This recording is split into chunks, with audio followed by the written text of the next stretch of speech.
Hello. I do have a script for this video that I'll be looking down at to read, so I'm sorry if I'm not constantly looking at the camera. I was originally going to make this video as a part of another video, which would have been my final week of my 69 hard video, but when I was trying to make it, I realized that there was a lot that I have to talk about, so I'm making it its own video.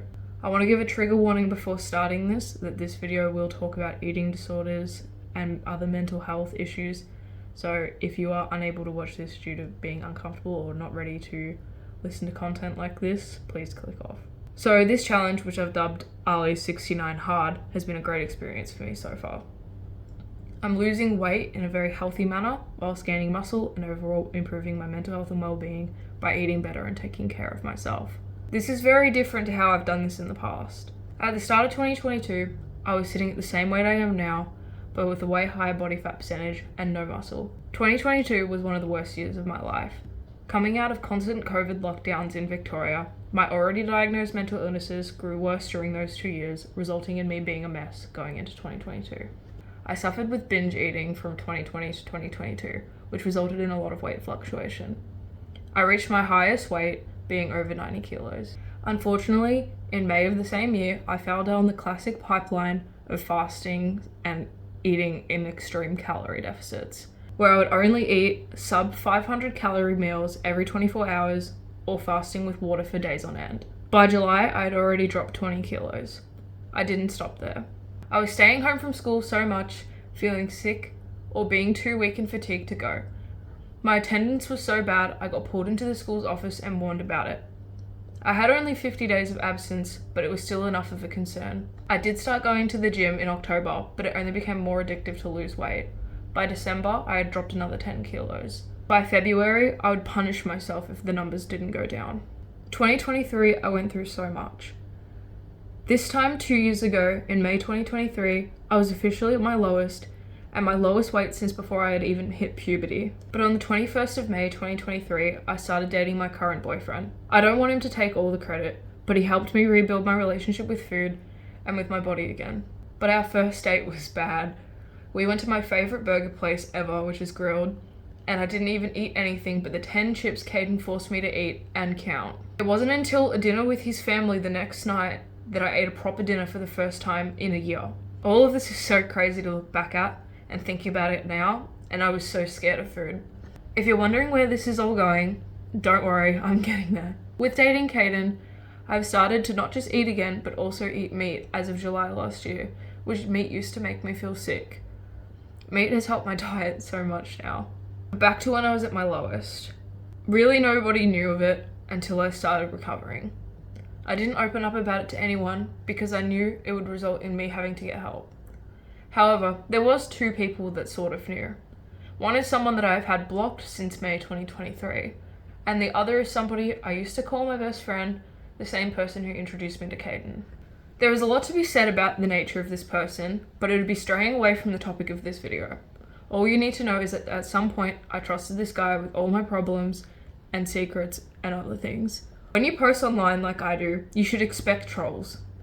I make content about my weight loss and gym, and surprisingly, all I've received from strangers online is sexual harassment. But you shouldn't expect from your friends, especially best friends, to be the ones doing the bullying.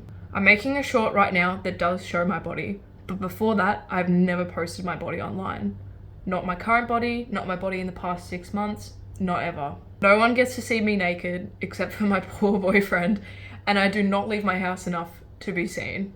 So when I found out that this so-called friend was calling me fat and making fun of my body to their friends, when I've seen them 3 times in the past 12 months, it quite frankly pissed me the fuck off. Someone who has seen me at my highest and my lowest weight, who knows my struggles, still is hurtful enough to put me down. The whole situation put me in so much awe. I blocked them on everything, but not before sending one last message. So the point I want to make about this is I'm still fucking standing, bitch. The past week, I've been really struggling with not feeling hungry due to my body and my brain trying to relapse into old habits. I only found out about this incident yesterday as of when I'm recording this, but it has already empowered me more in this 69 hard challenge. I'm going to stay consistent, sticking to my eating and losing weight. You might be thinking, if I'm not upset, why am I making a video? Well, I was upset, until I realized how ridiculous it was to have even let it make me upset in the first place. Because I'm healthier than I have ever been. I'm not fasting anymore, but I can still fit into my clothes. I can't see my bones, but I'm still able to walk up a hill without needing to take a break. I can lift stronger than I've ever been able to, and I'm not going to punish myself because of one scumbag thinking that I'm not his type. Focus on your fucking misses, mate. I've never been happier with my weight loss before. The scale can go up 100 grams and it's not the end of the world. It's just disappointing that you think people accept you when they're secretly making fun of you. If I could change anything in the world, it wouldn't be to instantly have my dream body, but it would be that I kicked that guy out of my life a long time ago. I'm just so thankful to have supportive people around me. I've told my friends about the incident and they're being nothing but supportive. So I'm just going to give out some shout outs to important people that have been in my life recently. Shout out to Beth for making me realize how fucking stupid this is, and for her and her girlfriend being so supportive through my gymming this year. Shout out to Denty and Nat for being really good mates to me during this and letting me talk about this situation. Shout out to my boyfriend who has been through so much with me in the past 2 years that we've been together. And finally, shout out to my mom. I'm sorry. I don't know, this wasn't meant to get emotional. She's been the one who has kept me grounded through all of this.